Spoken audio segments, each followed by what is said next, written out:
একজন পুরুষের আয় ও সম্পদের উপর সবচেয়ে বেশি হক কার থাকে? আসুন জেনে নেই।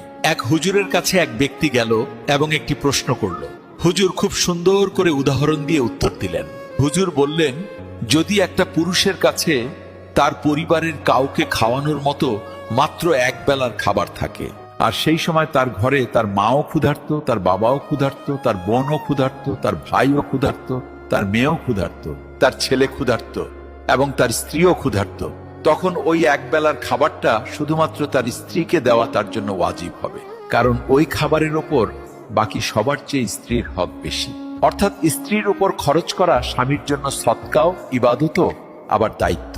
কারণ স্ত্রী হলো এমন এক আত্মীয় যে আপনার রক্তের সম্পর্ক নয়, কিন্তু তার বিশ্বস্ততা দেখুন কত গভীর। মা, বাবা, ভাই বোন আপনার নিজের রক্ত, কিন্তু স্ত্রী হলো এমন এক সম্পর্ক যা আপনার ভাগ্যে বা নসিবের মাধ্যমে আপনি পান।